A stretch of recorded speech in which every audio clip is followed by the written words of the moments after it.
Hello and welcome to the CHRISTWVRKS podcast. Today I'm with Chloe White. How is it you pronounce your Instagram handle, by the way? Because I keep, when you're looking at someone's Instagram handle and you can recognize it as like a mess of letters, but you don't know what it would be to say it. That's what I have with you. It's Sarlacc face, like Star Wars. There's the Sarlacc pit. No.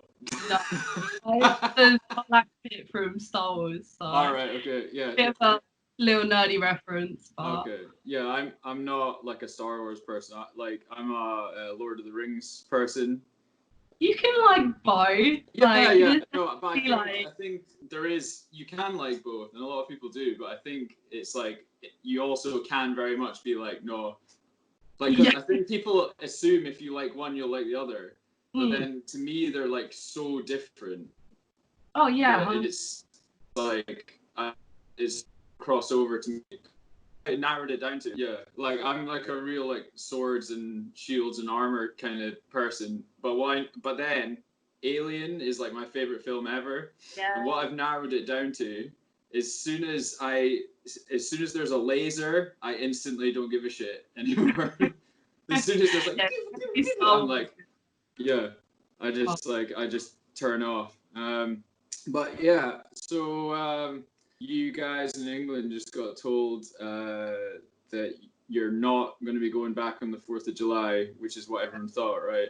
Yeah, I mean, it was kind of, like, it was always said, like, it was if everything's okay. But I think the thing that's kind of, like, shocked everyone most is, like, like, hairdressers and, like, there's a lot of other businesses where, like, there is a lot of close contact with people.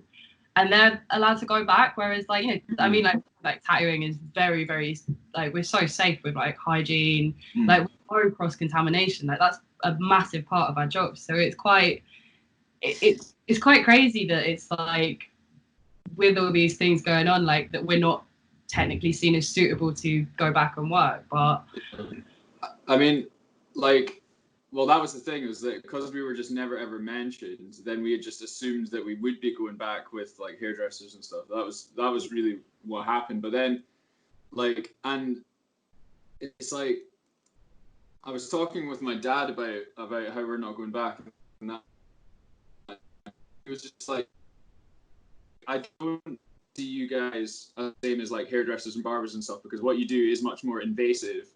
Even though you are better at keeping it clean and everything like that. But he said that but dentists are allowed to go back, and what you do is really, really similar to that. Yeah. And I was like, that's totally true. But I never would have begrudged dentists going back before us, because what they do is essential. But when fucking bars are going to open, then I'm like, that's fucking bullshit. That's when I become pissed off. Like, it's one thing if the country is not ready for tattooing to start happening again, but if you say tattooing is not okay, but people going to fucking bars is, that's when I was like, this is fucking bullshit.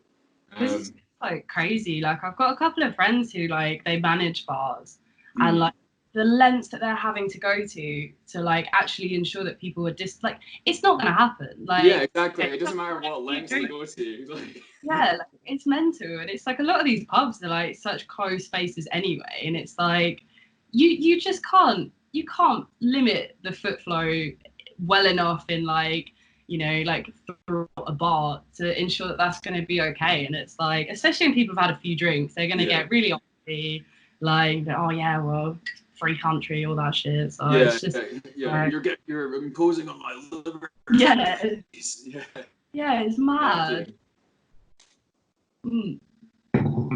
It's crazy though, because it's like, there's a lot of other countries where, like, it's been like, okay, you need to stay inside, everyone needs to, like, distance, all of that. So everyone did it fine, no real hassle, and, like, they're getting back to normal and stuff now. And it's just like, I mean, no one seems to have reacted to it, like, well at all here. And it's like, it's quite sad to see, really, in a way. But I think it's the post-empire countries are always the worst, because they have like a sense of entitlement and really, really don't like being told that they can't do something. Yeah, definitely. I think, like, England is definitely definitely one of those countries. You guys are kind of ruling the roost in that game. You know, like no one can touch it apart from America. But then America is so polarized. Like some people are really, really down with it, and then there's other people that are like just like saying that.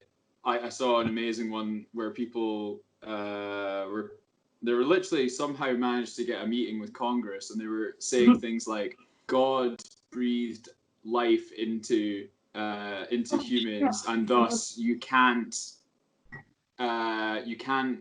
politically mandate that we have to wear a mask. That's against God. And I was just like, I think I saw the same video, and it was like it was crazy. Like there was a woman being like, "God will smite you," and all this shit. And you're like, can't wait to be smitten, smited. It's mad, but yeah, people have gone fucking crazy, 100%. Yeah, I mean, I think that like that's the thing. Like I saw on the news what one bar was going to be doing in order to try and make it as safe as possible, and even if you can assume, if we give the benefit of the doubt and just say like, right, everyone will do exactly what they're told. It's like, yeah, you can go to a bar, but it's not going to be any fun. Like, you know, because they literally have like everyone like in like each table is in like perspex booths, and like you know, and there was you had to like request permission from the bar staff to go to the toilet, and it was one in, one out. No way. Yeah, and it's just like at that point, it's like if you really want to get drunk, you're better just staying at home. Like we're going to a park. It's like I was talking about this like with my partner and stuff, and it was like, yeah, it's not going to be any fun to go to a pub anyway. You're going to be constantly worried. Like it's all just going to be way more hassle than it's worth. And it's like when you can just go to a park, have a couple of tinnies, chill in the sun, like easy. Like you don't need any stresses. It's just like you just don't even need a pub at this point, really. Like it's crazy. I think the first few weeks of, I mean, like imagine what the first night is going to be like.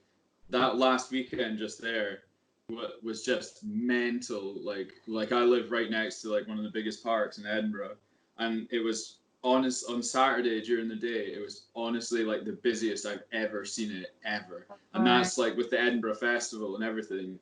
You know, like it was busier than that. But it's just because everyone is so desperate to do anything, and I don't fucking blame people. You know, especially like younger, like teenagers and that must be going absolute batshit crazy. But like just as soon as bars open, everyone's just gonna fucking descend on them, and then they're obviously gonna be sitting at only being at like half capacity or whatever. So then there's gonna be enormous queues to get in absolutely everywhere as well, and it would just be no fun whatsoever. No, I'm gonna leave going to a pub for like a good while. I think like I've got like I just don't really see the need to. Like I mean, the main thing that I'm really missing is like going to gigs. Yeah, like, that's what I was gonna say. But I don't think like I mean realistically, are they going to be able to run gigs like this year at all? Like I don't know. Like I suppose it's just no one really knows. But just like. Yeah, if they have like social distancing at gigs, but then if you're used to going to like grind and like power electronics gigs, you're kind of used to having this much room around everyone because there's only like 5 people there. But you know, yeah, I suppose like you can get away with it a bit. Like I have been to some gigs where like there's just been like me, another person, and then the band, and that's like all that's I've played most of those gigs. Yeah, that's the best. Especially like see when you like travel like really really far and have a really awful time and you feel really sick and you get to play a gig like that, you're just like, what the fuck am I doing with my life? You know? Oh, God. Yeah, I've never been on like the other end of it, but I mean I've been in the crowd watching it, and it's like you're like fuck, like, and it's so good as well, like most of the time, and it's just like fuck, like I'd be pissed. So yeah, I mean, and that's like one of my favorite gigs like that ever. Like one of the bands was like, and it's something that me and my wife like use as like a running joke now because she was at that gig, and it was a Friday night in Glasgow, and it was just absolutely dead, even though it was Friday night. Right? Like, so then like one of the support bands was on stage, and they played like the first song, and there's like 4 people be like that, and then the guy goes up to the mic and he's like, "It's Friday night." And then there's just like dead silence, and then like one guy goes, "Woo!" Oh no. Yeah, so now that's like a running joke with me and my wife of just like, "It's Friday night." Yeah. But so so like when you've got like so you've got like a partner though, right? So the lockdown's been kind of that. I'm really thankful for that though. Yeah, 100%. Like just having like the company there. I mean, like don't get me wrong, like when you're stuck. I mean, I've been with like my partner for like a good few years now, but we've lived together for like a while. But I'm always working. Like he's always working, so like being in the house like all of the time is like. Yeah. Well, like luckily I like him. Like yeah, he's alright. It's been nice to have the company. Like I do really feel for people who are just like stuck in like a studio flat on their own or something, and like that's just peak. Like I wouldn't want that on someone, but and I've got like my cat as well, and like you get so much like companionship with them. Like totally. Like what have you been doing like artistic and like professional wise since this sort of happened? Well, I mean, like at first it was really weird. It was like, when it was like all kind of gonna happen, it was like, right, we're gonna be stuck inside. I was like, right, I've got so much fucking time to create so much stuff. And then it came down to it, and I was like, literally had like no, like, it's like all my creativity had just run out, and like I had like no motivation to pick something up. Like I've been drawing like way more on paper. Like I started using an iPad like so over a year ago, and like I'd always done everything just like by hand since then. And like I think I've kind of just stopped really working with paper a lot, just for like the convenience. And like it's been really weird because since being stuck inside, like I don't really want to draw on it. Like I just want to draw. Like I'm finding it so much more fun to draw on paper, so that's kind of nice, just doing that again. But I know I've done a couple of like artworks for like bands and stuff. Like I just worked with like Binge Drinker. I don't know if you know Binge Drinker. Yeah, they're awesome. Guys, lovely guys. So I just did like some artwork for their new EP, which will be like coming out soon.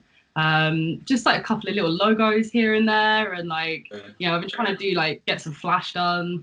But I'm finally. That's what I was going to say. Like, do you find it like you were saying that you find like you're really struggling with the motivation? And I was kind of thinking, because I was kind of the opposite at first. I was just like, oh, I've got so much shit I can finally have time to do. And then I was like crazy productive for the first like 2 months, and then suddenly I just like crashed. And I really only found I could actually find the motivation to do like something that was actually like a commission kind of thing. Like I was really struggling to draw for myself, which is something that I normally I find like that I'm always trying to find time to do my own shit. And like so like are you normally, I think when you're a tattooer, it's like we're so used to being given a brief constantly that and you're always kind of desperate for the time to have enough time to draw flash. But is that what you kind of found, that as soon as you're given all this time, then you kind of go like, oh well, fuck it? Because I think you do like unintentionally just get so used to working to like a brief almost all the time, and it's like, and you've got this like hunger to like do shit that you just want to do for the sake of like wanting to do, and then like when it boils down to it, I'm like, fuck, I can't even think what I want to draw. Like I don't know, and it's like. But I mean, I wish I'd have done I wish my brain had worked like the same way of yours, like been like productive right at the beginning and then like had the chill time. Because now it's like, we're kind of seeing some light at the end of the tunnel. And I'm finally like, I want to draw everything. So like, that's totally, I think that's. But then maybe you just much more like needed the break, like if you've been working like really hard, and then you're kind of given this opportunity to do nothing. Then it's kind of like sometimes it is good to actually do nothing, because that is a huge problem with tattooers, because we love what we do. You just kind of like work yourself down like so hard. Yeah, definitely. Yeah, because I think like I almost like felt quite guilty for like not like actually resting, and I think that is Yeah. like quite a common thing with like a lot of tattooers is like you constantly feel like you have to be creating something, and it's like, you know, I think as well like you're seeing so many artists like all the time just like creating like mad shit, and it's just like, oh fuck, like, you know, so you do kind of pick yourself up a little bit. But yeah, I had like a good chat with like a friend of mine who's also a tattooer, and he was like, you know what, like this is probably like the only opportunity in your whole career that you're gonna get to actually have like a break. So if you're gonna just have a break, just do it. Like don't feel bad about it. If you Yeah. need it. Like Yeah, that's what Abby keeps saying to me as well. It's like we'll never ever have this time ever again. yeah. Uh, so me and her have completed, I think, like 12 PlayStation games.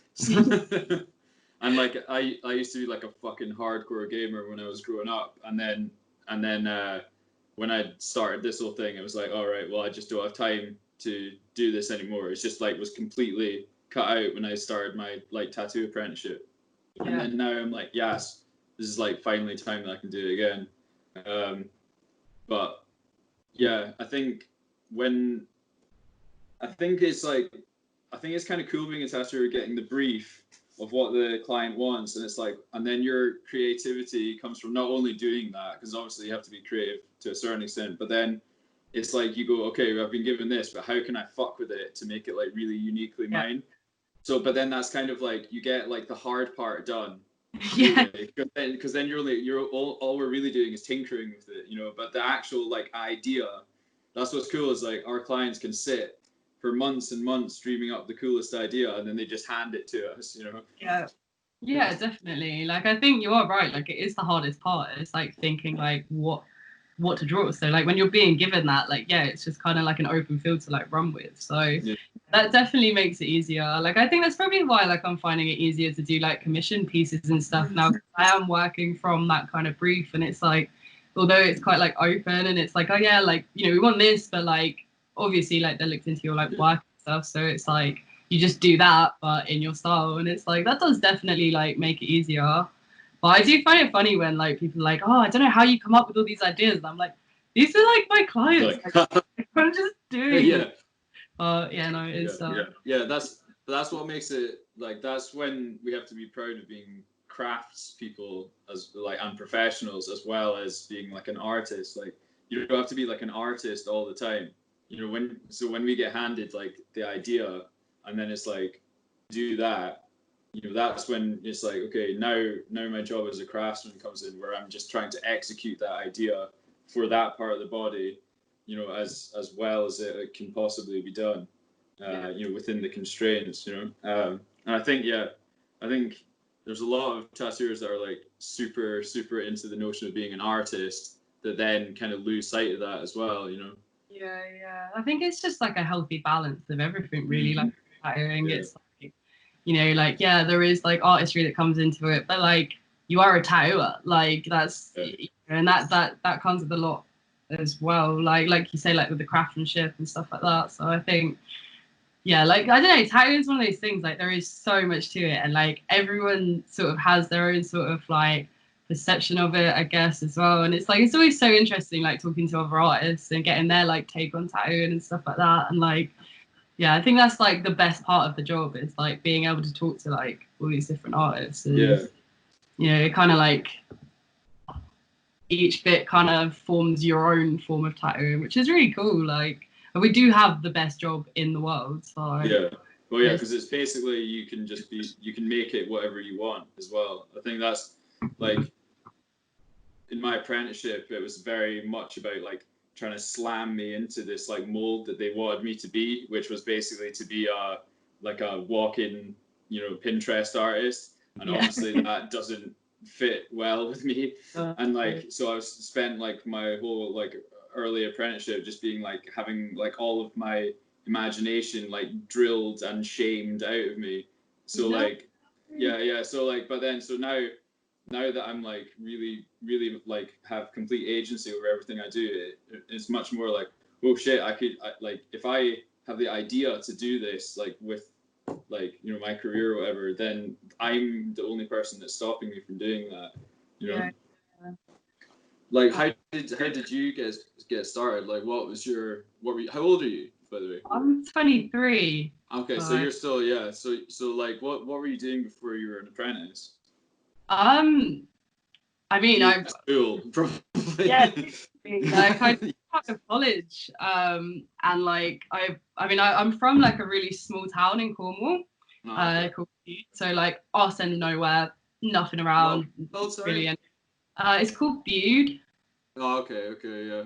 It's in like North Cornwall, and like I was going to college, I was studying art and stuff, and like I've wanted to be a tattooist since I was a kid. I think like a lot of people have really, and I was like. I don't know. How old were you when you first saw like LA Ink? Because like I was like in my late teens, like just starting about to go to university when that actually came out. So it was a bit later on. But if you're like your age, you must have seen it like when you were pretty young, right? Well, I'd never actually seen like LA Ink until like a lot later. But my dad used to watch Miami Ink when I was like really young. I was probably like 10. And I just thought it was so cool. Like, obviously now, like you watch it back and it is like, oh god, it's pretty fucking cheesy. But like, I just thought it was really cool. Like, I was probably like, 10 or so when I started watching like Miami Ink, maybe a bit older. But I mean, that is pretty young though, really. Like, and that's also right around the time that you're really starting to like find your sense of self as well. Like, you get your own opinions and stuff about that age. Yeah. Well, I got into music like really, really like early in my life. Like I've always been like really influenced by like punk and like metal and stuff. And then like, that just sort of developed. And I think like a lot of that as well. Like you're seeing a lot of like the imagery and you're seeing a lot of like these bands and they all have like tattoos. And like, I was a really alternative kid anyway, like from the age of like 10. So it was like, I just thought it was so cool. And like, I just sort of fell in love with the whole thing. And I don't know, like I've always been like artistic and stuff, so it was just kind of like inevitably gonna happen, I think. Like, but I was like, if you're from a small town, what were your parents' sort of reaction to the idea? Oh, my mum encouraged it like beyond, and like my mum's a really, really encouraging like person anyway. So it's like when I was getting these interest in music and stuff, like my mum also has a lot of these interests in similar types of music anyway, so she was always just like encouraging it, buying me like mix CDs off like from like car boot sales and shit, and just encouraging like all of it. And she did exactly the same like when I got like an interest in tattooing as well. Like I think like eBayed like a job lot of like just old Skin Deep magazines or something, like from like some studio that was like closing down. And that must have been when I was probably like sort of like 12, 13, and I used to just sit there and I used to like redraw some of the stuff and like I was kind of obsessed. So like, I was really lucky with like my mum's pretty alternative anyway, like she's a really cool mum, so like she just kind of fueled me like further with it. So I was definitely like really lucky. But how did it go from you being at art college to getting an apprenticeship then? Well, I think because I knew that it was what I wanted to do anyway, it was like that was what I was working towards. Like I went to college because it was kind of like the normal thing to do, and you're like 16 when you go to college.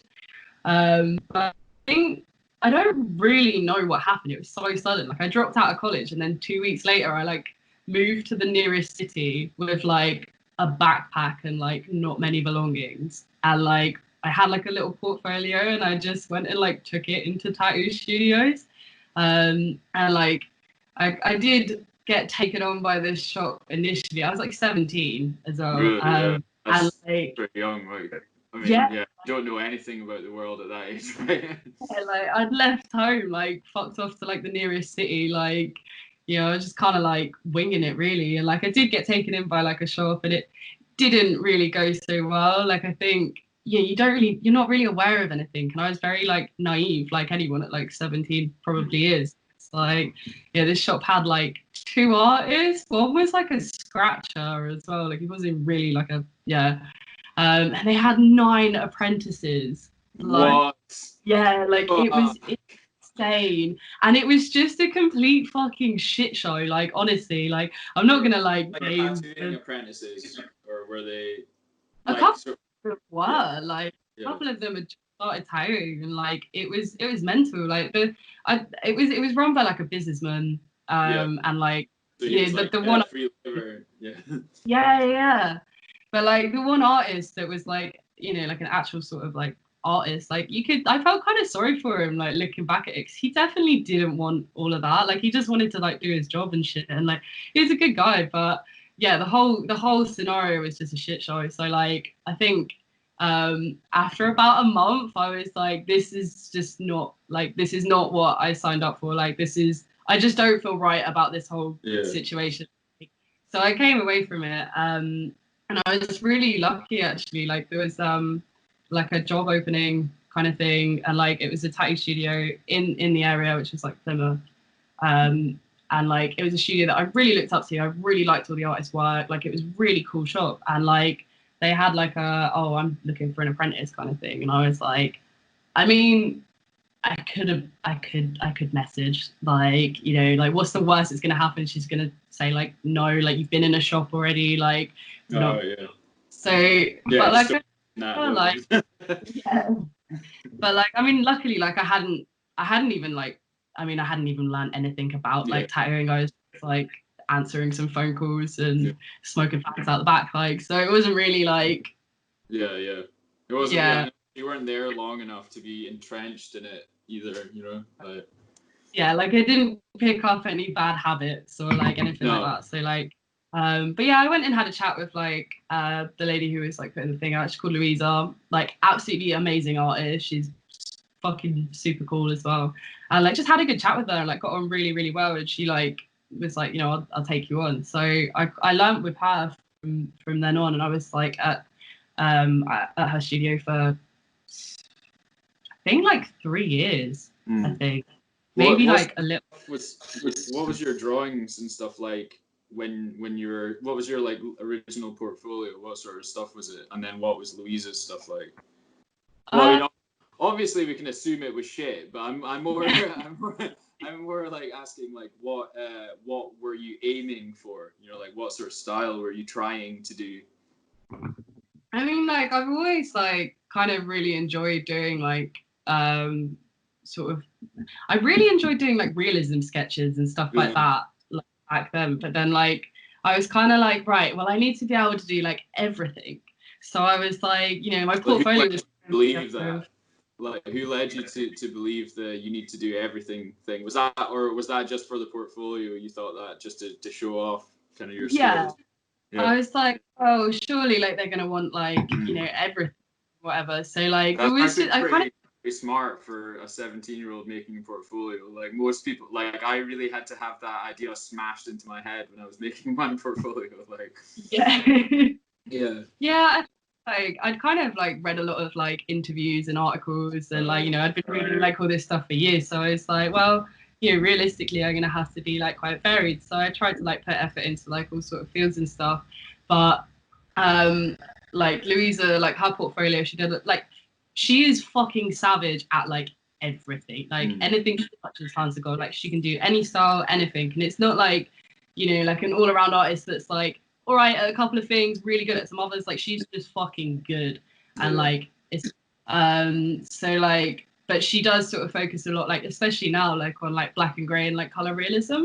Like she's really good. But yeah, so like I mean, she really liked my sort of like dot work and stuff, which for like years is kind of like what I was sort of. I think she kind of. But start recording again. Yeah. Okay. So we'll just like jump back in there. So like you were saying that what she liked was your kind of dot work stuff, which is kind of what presumably was kind of led you into what you're doing now. Yeah, definitely. Like it's definitely like something that's kind of been developed on, and then like with like kind of taking in like other styles and stuff as well. Like you just kind of, I've been tattooing for like 5 years now. So I think like longer than me actually. No way. Yeah.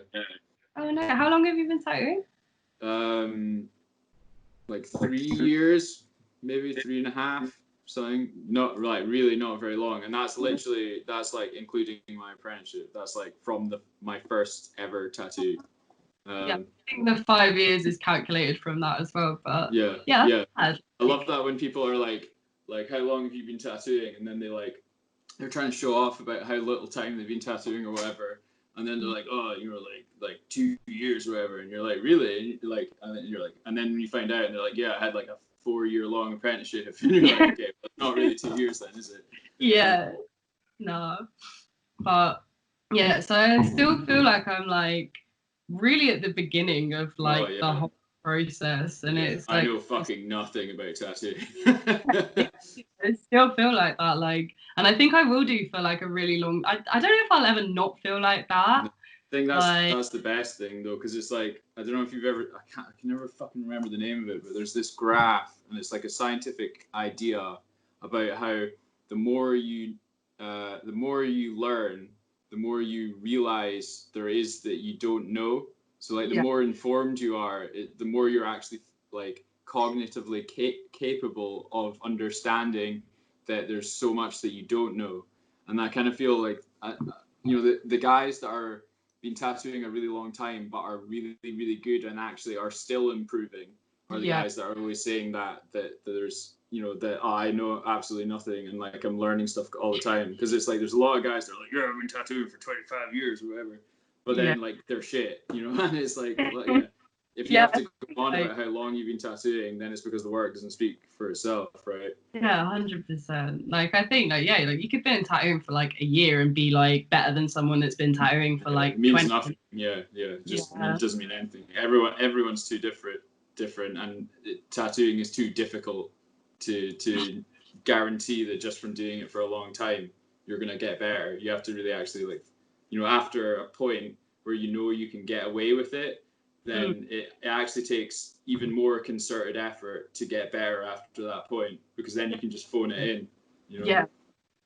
Yeah, 100%. I think that's like what I love about it most as well. Is like it's always something to like work on like within yourself and like within your work. So like it's really hard to get bored of it when you're constantly in like this cycle of like pushing yourself further, like reaching a potential, then pushing it further again. And it's like like it's nice to have a job like that where it doesn't just sort of like stagnate. So that's something that really like.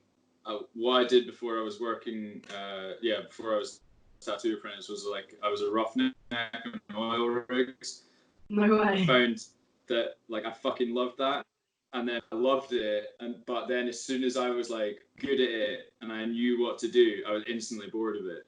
Yeah. Like because it's the kind of thing where once you're really good at it, there's no, you can add all the style and flair you want, but ultimately you're probably just going to get in trouble because you're just making it more and more unsafe at that point. Yeah. But like, So like it's like because it's like a machine, it's like you're just part of the machine. So once you're like a really efficient part of the machine, then there's nothing more you can do with it, and you can't leave your stamp on it. Yeah, definitely. But yeah, I guess tattooing is like, I mean, you're just constantly growing, and like tattooing itself is constantly evolving as well. And it's like, there's all like matcha. Like even when you don't think it can get any like better, or like people are constantly just like surpassing like what's actually possible, and it's like it is mad. And then sometimes as well, it's like it's not. So like when you look at the realism guys and stuff, it's like, like the shit that they're doing now is just beyond imagination, like even 5 years ago. But then it's like you get other guys that are actually like removing like technical tattooing techniques, like, and actually regressing that, but then even finding new and amazing things to do with actually like a much more limited sort of palette of technique. Like my favorite tattooer is Servadio from the Italian dude who's working with Old Habits, and like cool. Like there's so much character in his work. Like I mean, so like with him, it's like he uses like one machine, one needle, and then that's it, and so he's like got such limited like way, but then just like in his technique of the way that he actually puts ink into skin is like no one had done that before, so it's just completely like you can instantly tell it's him. That's like you said, it's like when I first saw his stuff, I was just like, what is this? Like, and then, you know, for ages I thought I hated it, you know, but I couldn't stop looking at it, you know, because at the time I was like really deep in my apprenticeship, where I was like having all my imagination smashed out of me. So if it wasn't like a traditional tattoo with like proper bold lines and whip shading or whatever, I was like, this isn't tattooing, you know. But yeah, and so it's like that kind of thing, or, you know, I think I get that with music as well. It's like a lot of my favorite bands, I fucking hated them when I first heard them, but I couldn't stop listening to it. Yeah, definitely. There's so many like that.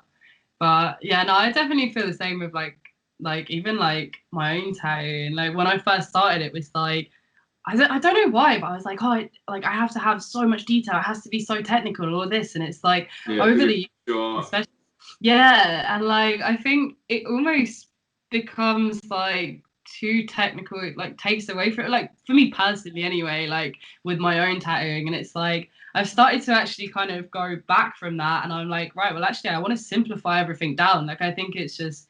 Yeah, I don't know. I suppose that's the beauty of it. Like you're constantly sort of changing and evolving, like yourself. But yeah. That's also something that I've been thinking a lot about recently in terms of my own tattoos. Is that like it's like as you get better, and then you get more and more. Like for me, it was more about getting more and more comfortable using thinner needles and stuff, because I've got really like my right hand is actually like quite fucked, and it's like quite shaky and stuff. So like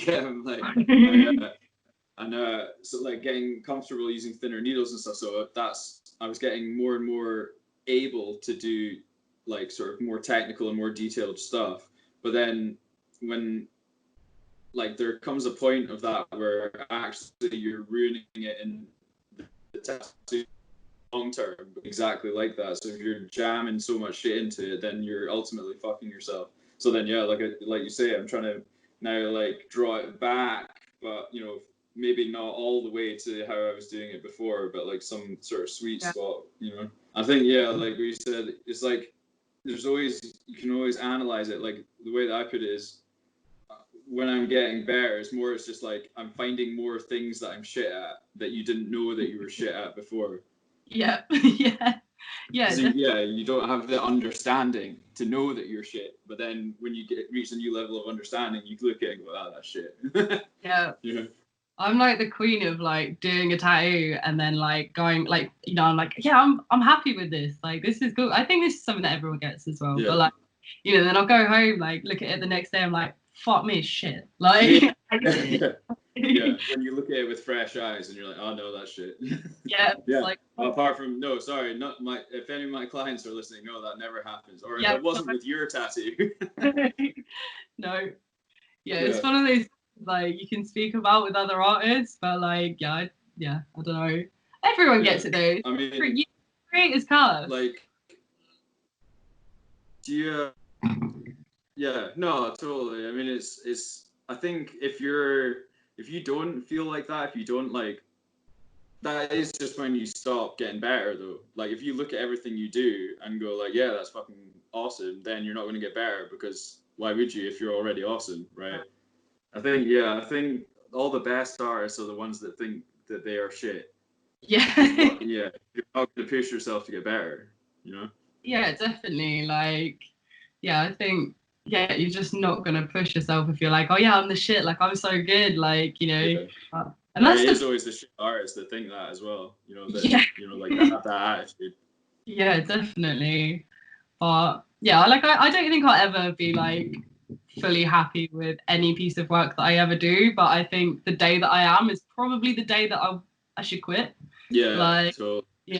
I think it's something you come to terms with as well when you're like an artist or whatever, is like you kind of like accept the fact that you're probably never actually gonna fully like anything you do, and like I think that's finding that point and finding and actually being able to work with it is quite good as well. Like I think that's one of my skills as an artist, is that I can get to a certain point of frustration, and then I don't like I used to practice actually like tearing up my drawings, like getting to the point where like finding being able to free yourself from this connection to it just because you worked on it for a really long time. It's like, if it's shit, it's shit. So just fucking get rid of it and start again, you know? And like, I think, but then also there comes a point where there's the other way, where you can just be nitpicking at something forever, and then never be happy with it. But you have to just go. You have to be able to go like, right, nah, fuck it, it's done. I'm not going to do it. I'm just ruining it after this. And okay, send it out into the world. You know. It's just like knowing that line, isn't it? Of like, because I think everyone's fucked up drawings by being like, you know, like, oh no, this needs changing. Like, oh shit, nah, this, and then like, you know, it could have been a fucking sick piece, and then you just fuck it. But it was sick at one point, and then you just fucked it into submission, and then like, have you been struggling like has it sort of hurt your soul to not be tattooing, like even though you can like draw at home? Yeah, it's mental. Like, I think the longest I'd ever been away from like tattooing since I started tattooing was like maybe a week and a half. Yeah, totally. Definitely no more than 2 weeks. And like, even when you get to like 2 weeks, it's just like you're just itching to go back at that point. Even if you've had like the best holiday ever, it's like you just want to go and tattoo. And like now it just feels so weird. Like I'm so scared that I'll go and tattoo and I've forgotten how to do it. Oh yeah. Have you not done anything on your partner or anything since you've been at home? No, like my boss just actually sent me like my equipment up from the shop. So I've got it all here. I'm probably gonna do like a couple of bits on him just to save my soul a little bit. Yeah, before you go back, get in the swing of it. Yeah. I did one thing on her on Abby after like 2 months or something, I think, and it was like, it wasn't as hard as I feared, but wasn't as good as I hoped either. So like, Yeah. Did it feel weird like picking up your machine again and like? It felt weird, but then I was in my living room, so it was always going to feel a bit weird. But I think as soon as I started, you like, your brain just flicks into that mode, and then it's fine. But my hand was like shakier than it normally would have been. Oh, not out of nervousness, but just literally like the control isn't there.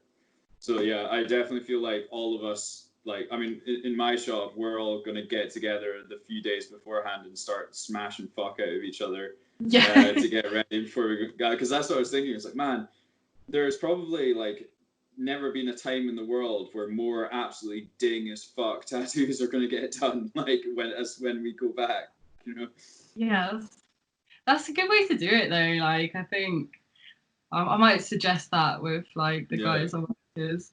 It'd be nice as well. Like, I think like we're working like so much. Like, I'd love to get tattooed by like some of the guys, but we just never find the time. Like, this is totally it then. Yeah. So maybe it's a good opportunity to just go and like tattoo each other. Yeah, no, for sure. Like I've got like a whole bunch of ideas that I want from my colleagues and stuff as well. I mean, we tattoo each other like a pretty good amount in our shop. Most of us only work like 3 or 4 days a week, or not like four days a week.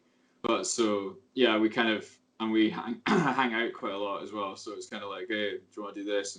But it always comes in waves, like it's like everyone always gets the itch at the same time, and then I suppose when you see someone else got something, like, oh fuck, I want that shit. And, it's like a virus, like catches up. Right act. So, no, I'm like excited to get tattooed again. So excited. I've missed that as well. I feel like at first, like, I think like as much as I love tattooing, I do love drawing like a little bit more. And so like at first I was like, I wasn't in pain about it, and I wasn't even afraid of it. But then now at this point, I really am like, oh my God, I think actually a lot of what I miss is just the being in the shop, and being surrounded by other like people doing similar shit to me. I mean, Abby's a graphic designer, so we do still like talk about like creative stuff and like exchange ideas and stuff. But I think just like, I really like just like standing over people watching them and stuff, and Abby fucking hates it when I do that. So. Yeah, I'm the same. Like, I always love like having a nosy at what everyone's doing, like, because it's cool. Like, like learn so much as well, and it's like I do miss that, just like seeing everyone else do their shit too. Like, but yeah, like my boyfriend, like he's like creative, like musically, like he's very creative musically, but it's a bit different. Like, so we don't really get to have those conversations. He's always got really good ideas though, which is like, yeah. I think some like that's, I've always felt really lucky that Abby's a very creative person, but isn't in the tattoo world at all, because I think when you ask a tattooer a certain question about something, you kind of know what the tattooing answer will be. You know what I mean? Or like, you know that it'll either be one thing or the other. Like, it's kind of like a binary choice. Whereas when you get someone that's not had all the same rules like drilled into them, then they're gonna give you an answer that you maybe weren't expecting. Yeah. So I think that's what I get out of Abby. And then if I think, you know, if your partner's like just like a creative person, it doesn't matter if they're not used to using their eye for their own stuff. Like, they can still look at it in a really objective way that you just like can't at all, you know. Yeah, it's nice as well. Like I think, like as much as like I have nothing against like male tattoos, I'm just glad I don't think I could date another tattooist, because you just have the same conversations all the time, wouldn't you? And it's like, like I think like having a boyfriend that's like creative is amazing, but like I'm super glad he's not a tattooist, to be honest. Like, it's too it'd be too much, right? It's just like you never get away from it. It's nice to have that breathing space. Definitely. Like, especially to sort of like come home and like, you don't have to really like, you can switch off from it for a bit, but no, it's good. And like, I'm glad it's like music he's creative with as well, because like that is a huge passion of mine. Like, I fucking like, I'm not that musical, but you know, it's nice to have that sort of balance. So like, I'll do like the art side and he'll do the music side, and it's just, it works well. Like, it's a good dynamic. So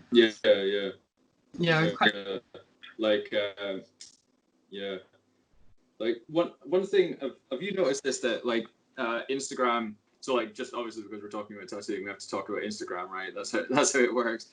Like, have you noticed that like everyone's been losing followers and stuff during this? Like, what do you think that is? I hadn't even noticed, to be honest. Like, I don't know. Like, I guess it could be anything. Like, maybe people are just, it could just be Instagram like sorting out bots, or like getting rid of like inactive accounts or something. Yeah. Like, so you don't like take things like that to heart then? No. Not at all. Nah. I don't know if I should. Like, I don't know if it's definitely not. Like, that's like being like, maybe I should get some sort of mental illness. But no, I mean, like, I don't think I like, Instagram's like a good platform to like it's free advertising, so like it's good, and it's like it makes it easier for people to kind of like search for an artist or whatever. Like, it does have its like bonuses, but then like I think like if you've got like a good solid like client base, like people you're like, you know, you work really well with and all of that, like you've got a good dynamic with like clients, like it doesn't really matter like if you've got like 100 followers that like really love your work, they get tattooed by you, or if you've got like 100,000, and like I don't think it really matters too much. Like, obviously it's always nice to have that kind of like what's the word, like validation. Yeah, that's the word. Like, it's nice to have that, I guess, but then at the same time, like, it's not really like necessary, and I do try to like not really get myself like too like disheartened about it, because like I'm gonna do a tattoo that I'm like it's a fucking sick concept, it's a bit gnarly, it's a bit like ugh. And like that's the kind of shit that I really really enjoy doing, is like the stuff that's like not really that pretty, and like you know, that'll be the stuff that I'm really happy with, and I'll post it and I'll get like I don't know like half of the likes that I would on like a floral piece or something. Like, I don't know, like I suppose like once there may have been like a part of me that had been like, oh shit, but I was like, well, happy with that one. Like, why don't people like that one? Like, but doesn't really matter. Like, I guess like when it all comes down to it, like I'm happy doing that stuff. There are people who like that stuff and want to get that stuff, so that's why you do this job, isn't it? That's the weird thing about, like, I think we're all kind of learning now that what gets a lot of likes isn't even actually what people actually really like or really feel passionately about. So it's like you can get tons of likes or whatever for something that is just the lowest common denominator thing, and really you could be getting like loads and loads of like traction on Instagram through something that's like a lowest common denominator thing, but it doesn't actually mean that people are even going to come and get it from you, you know. Whereas if you're really good at a very niche thing, then you're actually going to attract much more people. I think that's what my early apprenticeship kind of was like. I was constantly being told like, oh, you're not, like, no one's going to want all this fucking weird, ugly, horrible shit, you know, ever. You'll be tattooing for years doing like little flowers and stuff. So just practice doing little flowers. Stop drawing like demons and fucking wolves and shit. Obviously I didn't listen, but like, I think if you're really actually genuinely getting emotionally worked up about like things like that, then you're like in serious trouble, because it can only get worse. Yeah, 100%. Like, I think, like, yeah, I mean, like, social media is a good platform to advertise and stuff, but you do need to take a step back from it and actually, like, you know, like, the tattooing is the most important thing really, out of like all of it. It's not like how many likes you get, it's not how many followers you get. Like, if you're doing good tattoos, people will see that and they will come and get that. And I think, like, it's sad how absorbed I think like social media can like make people, because like it is on them. I think it's also because it's like, it's actually, the thing about like likes and stuff is actually like quantifiable. So like all of these like these feelings. So, you know, before that we had basically like feelings of unknown, you know, discomfort, like where we'd be like, oh, you know, like I'm not sure whether I'm as talented as I might, or all of these, like, ask our own ego. But then as soon as you've been given like this like quantifiable, like literal numbers that you can quantify your like, if you want to take it in the most negative way possible, like this is your self-worth, then then that's really fucking bad for you, you know. Yeah, definitely.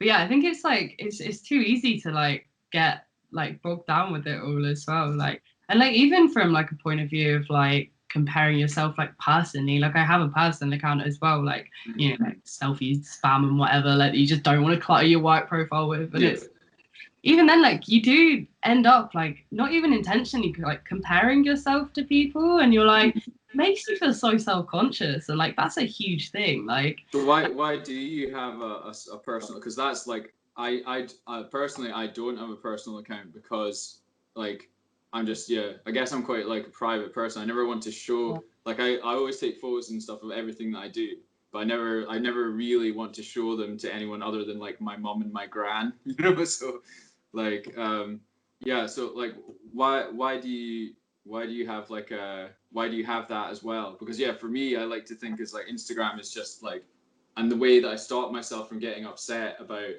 you know, like, when a tattoo doesn't do as well as I would hope it would, I just go like, well, this is just like my business. It's nothing to do with my, like, it's not me. It's like, it's not hurting, like, it's not my sense of self-worth isn't intrinsically linked to my Instagram profile. Yeah. I mean, it's kind of like for that reason, really. Like when I started like tattooing and when I was an apprentice, it's like I had like a profile, and like, you know, I'd post like selfies occasionally, and then it'd just be like tattoo work. And like, I don't know why, I just kind of wanted to like separate my face from my work. Like I didn't want, like, you know, I was like, well, I like taking a selfie. Like everyone. So it's like you were doing that before, then. Yeah. So I was like, if I'm gonna take selfies, then I at least want to kind of separate it enough like from my work that, like, you know, like I don't want someone to go on my work page and be like, oh yeah, but like she looks like this, so like, yeah, like I'd rather people just look at my work and like just judge the work for itself. And like, you know, like the personal account, like I don't really post anything personal. It is just selfies and pictures and stuff. So it's like there's still like enough separation for me of like my actual personal life, because I think that's the thing. Like I've met so many people, and I don't think I come off as a bitch at all. But so many people are so surprised that I'm actually quite nice, and that's it's mad. But yeah, so I think like it's because of your sort of persona online. I don't know, because I didn't really think I had. Do you not ask, or like, do they go, "Oh my god, I can't believe you're so nice," and then you just, and then what? You're just like, "Oh, well, that's nice." Like, oh, thanks. Like, okay, but no, I don't know. I don't really like smile much in photos, so that's probably really help. But I don't really like say much on there either. Like, I don't just give like an impression that I'm like intimidating or something. Like, I think any people tend to find that like people that are just completely comfortable within themselves, people find that intimidating, because they're like, because most people don't feel that comfortable within themselves, you know. So it's just like automatic that like it makes sense, really, you know.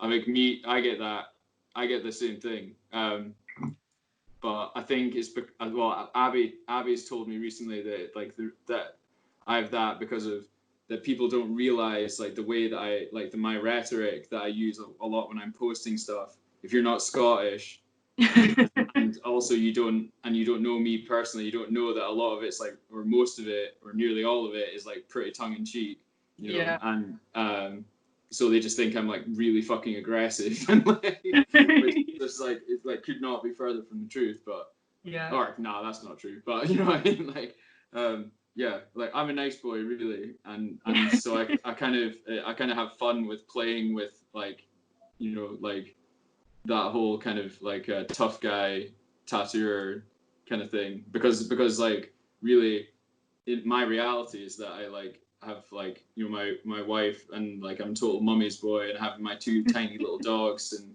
you know, so I don't know, it's weird, like, but then I always go like, why have you come to get tattooed by me if you thought I was such a prick? Like, you know, you must really, really want this tattoo. Like, if you're willing to put up with someone that you think going in there is going to be a dickhead, you know? Well, I think like no one's like truly their real selves on like a social media platform. Like everyone, like it's always like you're not gonna show like the worst sides of yourself. Like you'll always show like, and like even if you're not really doing it intentionally. And like I think that's the thing. Like I don't know. I think people assume because like I post some selfies or something that I'm like really confident and really like, you know, where like in reality I'm actually really fucking shy.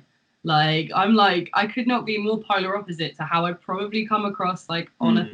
I think that's the same with everyone. Like you're not gonna, I don't know, you're not gonna show a bad version of yourself, are you? Like, do you think that maybe because you think of yourself as being shy, maybe you are trying to put out there that you're like, that you're not, or like this is like your way of kind of like forcing yourself to not be shy? 100%. Like that is pretty much like to a T, I think. Like, yeah, because I mean, like you before I said that. Yeah. Like, So so I mean, but like, do you think it helps you that way? I don't really know, to be honest. Like, I think it must do. Like, I think it must sort of like it helps me accept myself a little bit more, just because like it's not like the amount of likes or anything like that. It's just because like I'm like, you know what, like I like myself enough to post this photo or something like that. And it's like, I guess maybe that's why I never really put anything like overly personal on it either, because it's like, this is like, it's my sort of safe zone where I'm like, I can see myself in a way that I want to. So it's kind of like faking it till you make it, I guess. Yeah, no, that's my motto for life, for sure. Yeah. But like, I mean, I think what you're describing there is like, I think it either works or it does the total opposite. Yeah. You know? Like, and some people would just like get so pathologically entrenched, like their self-worth becomes completely linked to their social media, because I mean, like, that's everything that Facebook and Instagram are doing is trying to make you do that. You know, like that's their goal is to have us the notion of our profile and our you know, our ego being the same thing. You know, they have like the smartest psychologists in the world like working on doing that. So it's really hard not to have that happen to you.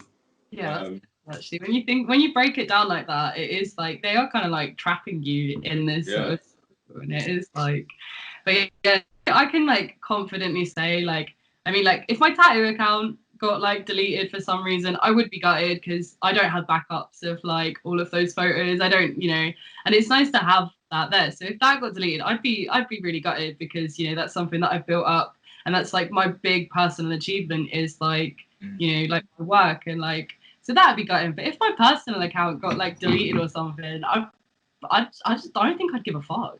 Like, it's just like, you've got quite a lot of followers on your personal account, eh? So like so but that's like like but you actually, like, to you that's like a photo album that happens to be that other people can see, and then your actual thing that you're proud of is your tattooing.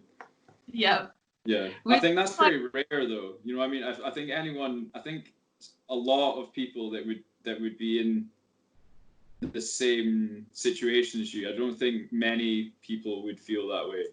Yeah, because I think like it does, like it's hard to not let it absorb you. Like there was a point where like, because like this account that I literally just made to stop spamming my work profile, which is my main profile, like that's why I have social media, and it's like, it was never like an intention, or it was never something that I tried to do was to gain followers. Like that whole thing is just, it seems a bit absurd. Like it's something I really care about. For the work one, like, yeah, it's nice to see that people are seeing it and stuff. But again, like, you know, as I said earlier, but like, I think there was a little part of me when like I just started getting like followers out of nowhere constantly, and it just like growing. It was like, what the fuck? Like, why? I don't really get it. That's the algorithm, right? It's just like it just chucks them all at you. Like, you know, like the meme of the girl with the sausages getting thrown at her face. So that with followers, like, so many followers. But then I think there was a part of me that was a little bit like, I was a little bit like disheartened. I was like, oh, but this is like this work account, like this is what I'm putting like you know, my whole like life into, like, and like I'm just like, why are people liking this? But so you're just like the opposite problem, because it's like you're actually almost being presented with a problem that is that if you're getting more traction for your like personal account. Oh, hang on a second, my dog's crying at the door. Like then you're instantly like being posed with this that's like almost like an attack on your self-worth, because you value your tattooing more than, like, you know, photos of yourself or whatever. But it is really weird. Like I get like messages in my like inbox, like my message requests and stuff from like, it's always like seemingly quite young people as well. It's like, oh, how do I get followers? And I'm like, I have no fucking clue. Like, honestly, I don't know. Oh, but then it's like, well, I also feel like it's like, why do you want them? Like, what do you want them for? But then that is something that really frightens me about like young people growing up now that have never ever experienced life without social media. Because like I mean I was at university before Facebook even was invented, so like, you know, like I'm like right on the, you know, the precipice of that whole thing happening. But I totally empathize with, if you can't imagine like the world without social media, how it would be so easy to immediately have that thing of like, my Facebook profile is intrinsically linked with my sense of self-worth and my ego, like basically the same thing. So like as like a sort of mature business person, I look at like these young people like so desperate for followers, being like, what do you want them for? Because like for me, like the followers are all just potential money, you know, to me. So then I'm like, well, what if you're not like selling anything? Like, what do you want the followers for? But then Yeah, I mean, the tragic answer is, yeah, it's just because it'll make them feel good about themselves for It's 5 actually quite seconds. sad. It's Like, really sad. Yeah, it's really, really sad. like I Like, do, like I have a younger sister, and it's like, I mean, I'm quite lucky. Like, I think I'm in like the last generation where like I have lived without social media. Like, I yeah, didn't yeah, that's what I mean. like, sort of 17, I think, like maybe 16, 17, like didn't have Facebook really before then either. And it's like, you know, I did grow up like without it, and it wasn't like a necessity. But like my younger sister, she's 15, and like she's always had social media there. Like since she's been like a teenager, like she's never really had to live without. I do really notice like a lot of drops in like her self confidence and stuff like that, because she is like, I mean, I mean, without even realizing, comparing herself to so many like standards that aren't actually realistic. Like, and it is sad. So I think there just needs to be like more work done with like younger people and like confidence and stuff like that. Whether there will be, I have no idea. Yeah, I mean, that's also it's like, yeah, what do you do with that? Because you can't. I kind of find a lot of the time you can be telling young people all this, like, you know, unrealistic beauty standards and all that stuff, but the kind of thing is they just go like, yeah, whatever, you old person, you're just like bullshitting me, you know, like they don't believe you. Whereas, so I think like encouraging them to find things that they can be proud of themselves for, so that they don't give a shit about all the other things that are, you know, basically trying to make them feel bad about themselves. That's much better, you know. Yeah, definitely. Like, yeah. Well, that's pretty much what we're, you know, the whole like classic thing of like, oh, get them into sports, you know. That's basically what that is. Like, because then they can be proud of themselves for being sporty or whatever. And but yeah, it's pretty fucked up. I think like you do see it as well though when you like talk to like a lot of different tattooers, like the whole, like a lot, it does get people down a lot, and a lot of the time it's the people that you really wouldn't expect it to be affecting them at all. But I think if you're like struggling financially, and then you've got this like then secondary reminder to why you're struggling financially, that you just like, it's like a game that you physically just can't make work for you, then yeah, it must be like pretty like not helpful, right? Yeah, definitely.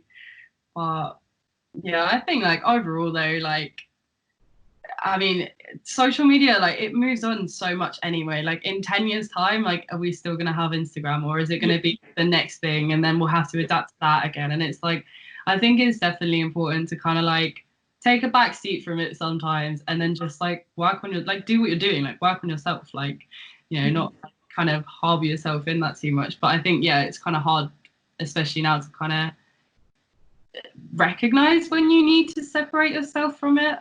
Like, definitely, but so like as a girl with like a lot of like Instagram followers and stuff, are you getting the sort of negative male attention issues with that come with that? God, yeah, no. Some of the shit is unbelievable. Really? Like I mean, it's ballsy, but like it's yeah, like my message requests just get ridiculous sometimes. Like I don't think it's as bad as like I've got like a lot of friends and stuff who like they seem to get awful shit like all of the time, and like I do get a few bad ones here and there and stuff, but like mostly it's just like really cute like younger girls telling me I'm pretty, and that's really cute. Yeah, So, yeah, that's nice. But like, you get some like unwanted attention and shit, and like to be honest, I just pick them. Like I don't really kind of set myself in the. I think like that's, I always have looked at like female tattooers and I'm like, fuck man, like if I was a girl, like it's so difficult to not necessarily become a female tattooer, but like to be and continue to exist as a female tattooer is so difficult that it's like, to me it's like, is it worth it? Like, you know, how much punishment you guys go through, like I think like I think there's a lot of things really. I mean, like I've been very lucky with like the guys that I've worked with over like the 5 years of time. I've never really felt like any less worthy to be there, or like been made to feel like that, or like. Yeah. But I do think like with a lot of these, it's a huge thing now, like with like tattooed models and stuff like that. Like, so you kind of have these assumptions from like men that that's what you are just because you have like, so I think like there's a big problem. Oh yeah, you're just like one of those tattooed model girls. You just happen to do the tattoos as well. Yeah. So yeah, it's like for me, I've never ever seen. So when I said that, I didn't mean. I don't mean the old-fashioned way of it's really hard to be a female tattooer because male tattooers don't respect you and stuff. I've never ever seen anything like that ever, and I've always worked with a lot of like girls, and like they're just like we're all just the same, right? Because we're all just tattooers. So I've never seen that, but I more mean like from Instagram and from like potential clients and stuff, and then from like that's where I see it. It's just like in stuff that I would never ever have to deal with, you know. Yeah. Like if I had £1 for like every time like some random old man in a bar asked me if I tattooed a dick, I'd be so rich. Like I would be quite rich if I had that as well. Yeah. Like but I mean like that. But then that's also like why. Wait, you know you have like your business profile is your business profile, right? Yeah. Because it helps avoid that shit. Yeah, definitely. Like if I had like selfies and shit going on in there as well, like I'd probably get like a lot more. Like obviously you get like the weird messages like, oh yeah, I want a tattoo, and you're like, and then they're like, guess where? And you're like, fuck me. Like, oh Jesus. But like it's kind of like. But then, like, aren't you sometimes like, man, I could just like chew this guy's dick off as like a severe punishment? Yeah, I could fucking chop it off at this point. Like, but no, I don't know. Like, luckily, like I haven't really had to deal with like that much, like personally, for like quite a while. Like, it seems to have died down a little bit. But I think having this separation between the two profiles does help.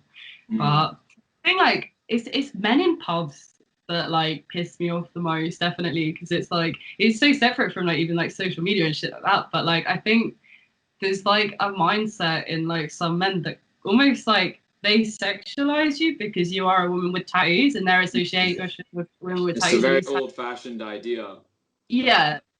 But then it's also getting really badly perpetuated by the whole tattoo model thing. Yeah. Like I don't know why they're not just like they're just models. Like it's not like but like I get like if someone's like wants to do that, I'm all for it. Like they do them, like women's bodies are choice and whatever. But I'm not about that like personally for myself. And it's like it does piss me off like being like sexualized or like just because I have tattoos. And like I think people get really invasive as well. Like I've had guys like I'll be ordering a drink and like I've had guys literally lean across the bar and like try and rub my forehead tattoo off and shit. Like it's so annoying, and it's like it's so like grabbing your arm. Like you probably get that too, like with people like grabbing your arm. No, see that's like see this is the thing, right? It's like I remember the first time I had this conversation with one of my female colleagues, and then all of the other girls started sharing their stories about when they've been like either physically grabbed or like had old ladies tell them or old men tell them that they're like disgusting, that their parents should be ashamed of them and all this shit. And then they're like, yeah, have you not ever had that? I was like, fucking never. No one has ever touched me or like said a fucking bad word to me about my tattoos or anything ever, because if you do that to a guy that looks like me, you know what's going to happen, right?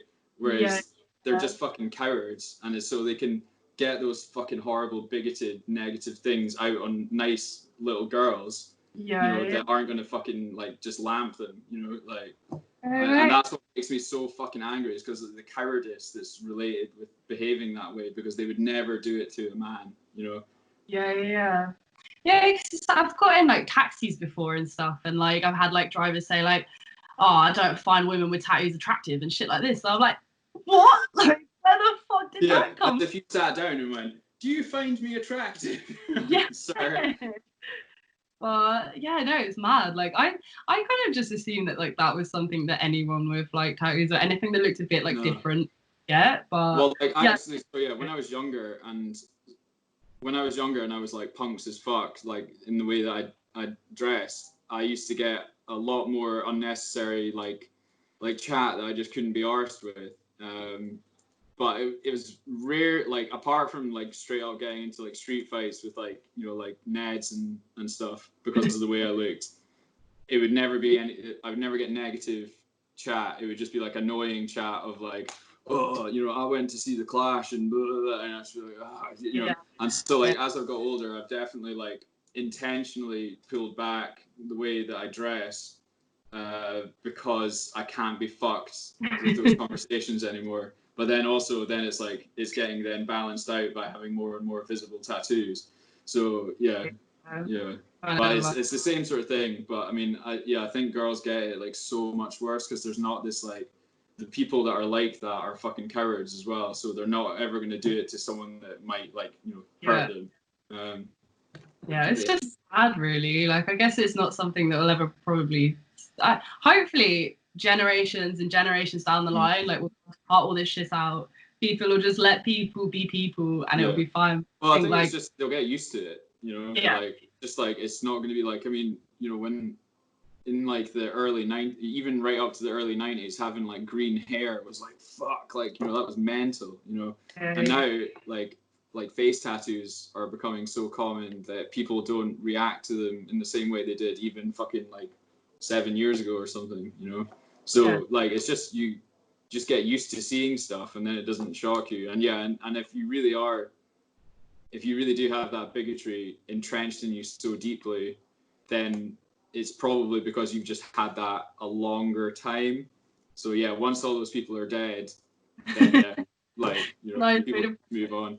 I think, you know, in the last like 20 years or whatever, it's like things are just so rapidly changing that like now everyone growing up now is used to the notion of change.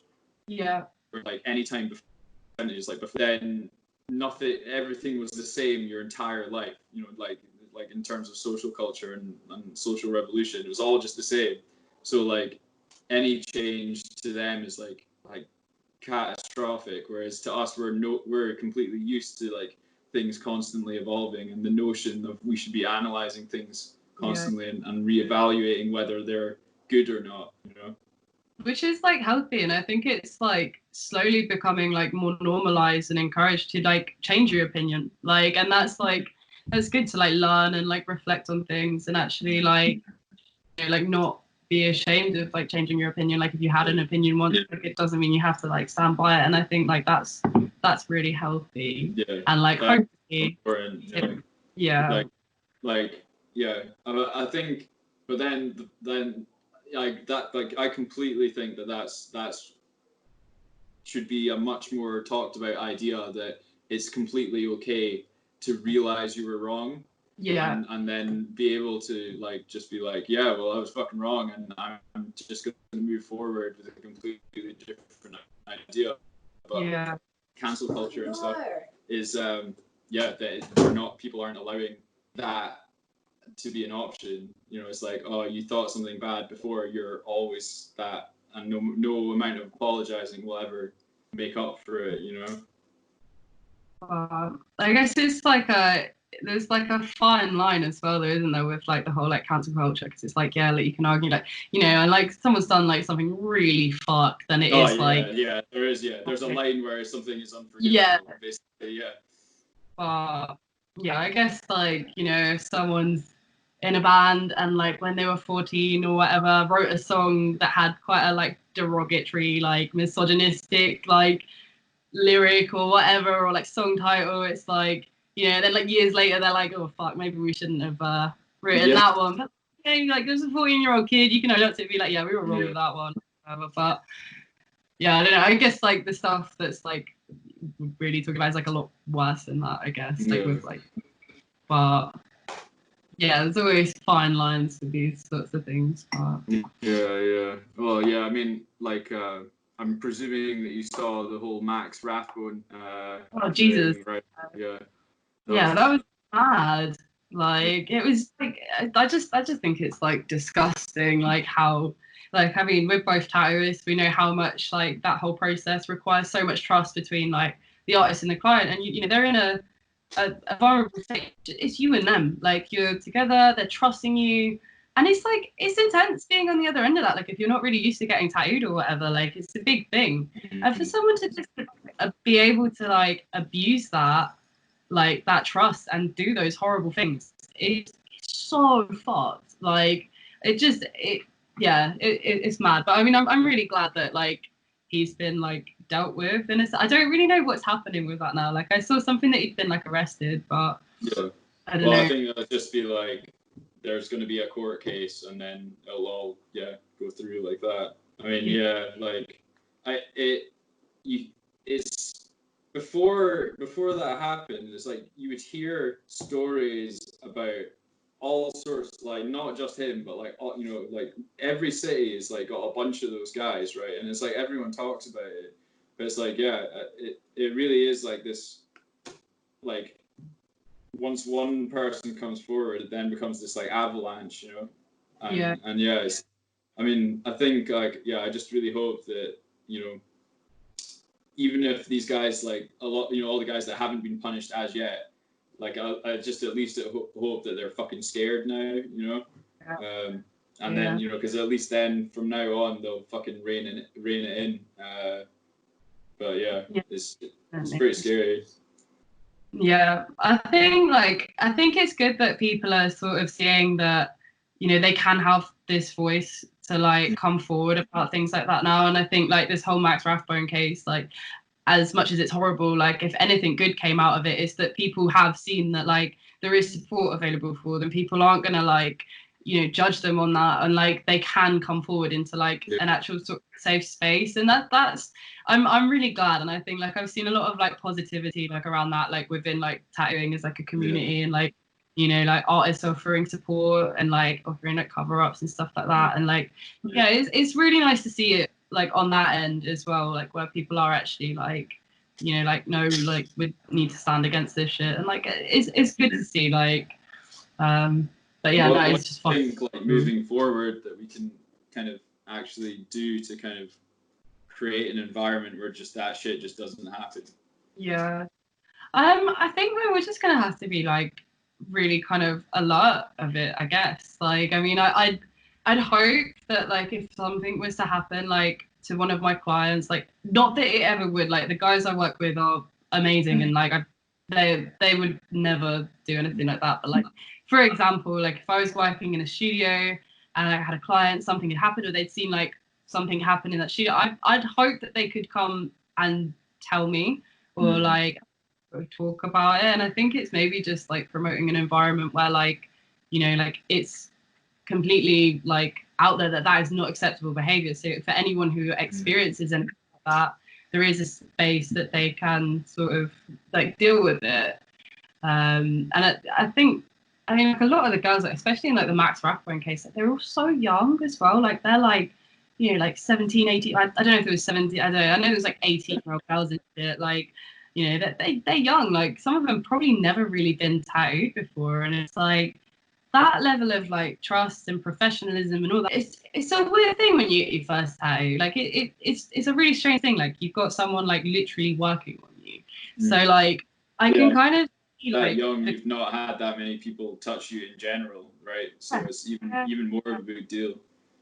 So when something like that happens, like I can really understand why someone would be like, well, is that normal? Is that just like what happens? Or like, well, I can't come out about it. Like, and especially him, like he had a really like quite a big following as well. So it's, you know, it's probably that fear as well of like, oh yeah, but like, you know, this guy's like, even though he hasn't like got some sort of like power or whatever, and it's like, you know, when you're that vulnerable in like a position like that and someone takes advantage of it, you probably really do have a lot of like internal conflict with like, oh my god, was this like normal? Like did I make a deal of it? So it's not a big deal. Yeah, and I think like we just need to like kind of make it very clear to like clients and tattooists that that shit is just not acceptable, and that you can walk out of a tattoo. Like, you know, if something like that is happening, like you need to be aware that that's like not okay. And I think we just need to promote that. But it's one of those, like it's hard. Like it's a hard someone to talk about anyway. But like the more people who do come forward about shit like that, and like, you know, the more we're able to like actually eliminate these like people from our community and like get rid of them. But yeah, it's a hard one. I think like it's like as male tattooers, we kind of have a responsibility to kind of like at least try to learn more about how we can, you know, if you like, you know, like when I did a podcast about this before with Abby Tong from Leeds, and so the conclusion that we came to was like that if male tattooers ask their female colleagues, you know, like what is the best way that they can, you know, like when they've got a female client, I'm going to do this body part, like what should I do? You know, because the thing is, like as men, it's really hard for us to empathize sometimes with like, you know, like certain things making you uncomfortable, because it just would never make us uncomfortable, so we just don't think. You know, we just don't, and it's not like, it's just like it doesn't come into our frame of reference because it just never happened to us. So yeah, we have to be reminded to think about these things.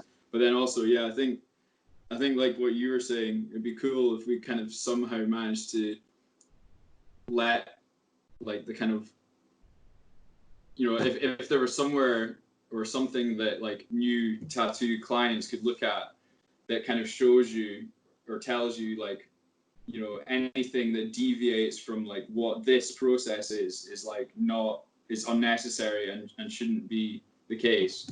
You know, and that's the problem with having apprenticeships. You know, our apprenticeships they're not like a structured real thing where you ever, you know, get told, like, I mean, it's pretty easy to imagine an apprenticeship where you never ever get told about like, oh, you know, if you're tattooing a girl's like underboob or whatever, get a screen, or, you know, like, you know, to help her make feel more, you know, like, so there's loads of shops where it's like, no, you just have to deal with it, you know.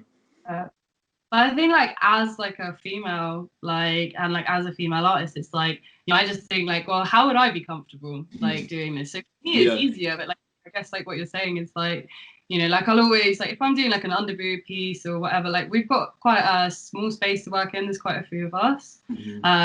So like, and we don't always have the option of like getting a screen up. So if ever I'm doing a stand piece, I always say wear a big baggy t-shirt. So they come in, like we can make some covers, they can take over like the nipples and stuff, and then with a big baggy t-shirt on, like I can just move it out of the way wherever I need to. So it's, you know, they aren't exposed, they can just sit there comfortably, and I might lift a little bit up to like do a bit, but they're not going to be exposed, and then like, you know, I'll make every effort to make sure they are as comfortable as possible throughout the entire process. And I think, you know, it's a lot easier for me because I know what would make me uncomfortable or what I'd be comfortable with. But yeah, I think like, just like talking to like your female colleagues about stuff like that and stuff like that, that should definitely be like normalized 100%.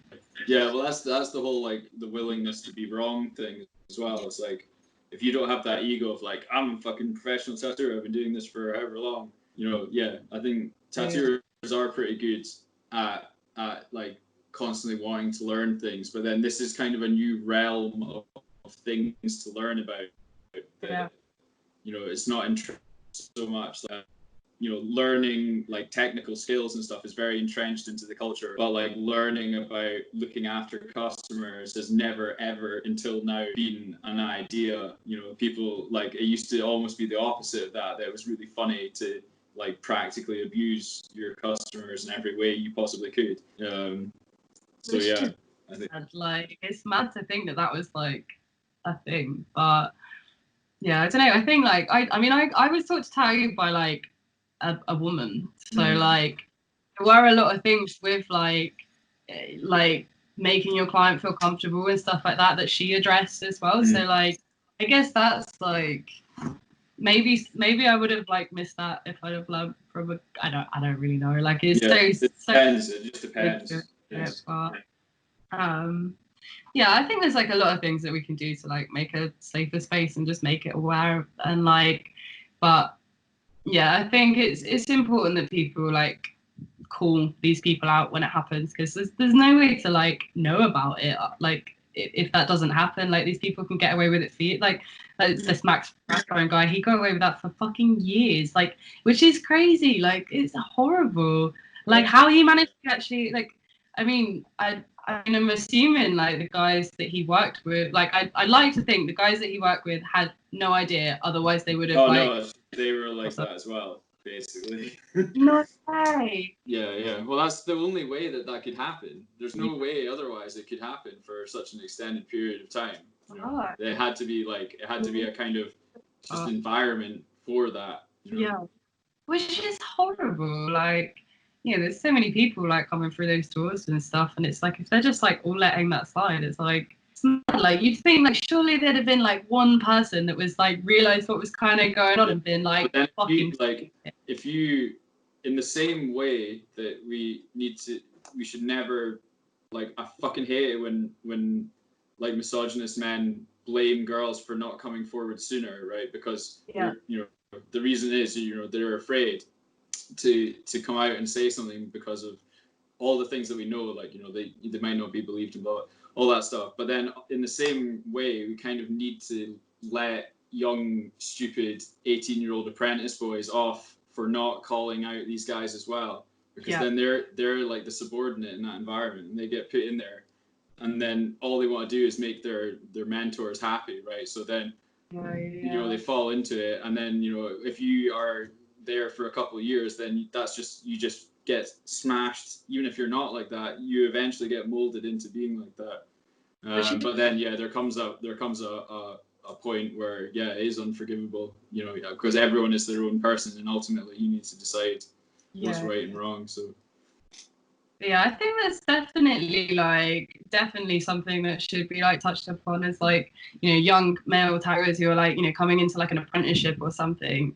Like there needs to be a lot more about it, and like a lot more like being taught about it, and like I guess like because tattooing isn't really an industry where like it is like everything's kind of like black and white and writing, like everything is done so differently, like depending on like shop. But it would be maybe good that like I don't know, even if there was a lot of these like bigger artists that like have a lot of like following, a lot of these I think that's going to be the only way to do it, really. It's like if they start really putting out like awareness, like like look, like young guys, like you need to not do this shit, and like same with like I guess creating like awareness for like young girls who are going through. I'm sure like young guys have gone through this stuff as well, though. Like I don't think, but yeah, just the whole thing's horrible. Like it does hurt my heart a little bit. This stuff still happens, like in tattooing, but all we can do is just work together, like to just stop it, really. So fingers crossed. So we've been talking for fucking ages now. So thank you very much for coming on. But so I'll chat to you another time about what we're gonna do for our collab, because right now I'm really fucking hungry, so I need to eat. But thanks very much for coming and chat with me, dude. No worries, thank you. It was a party. All right. Cheers. I'll talk to you later. Bye.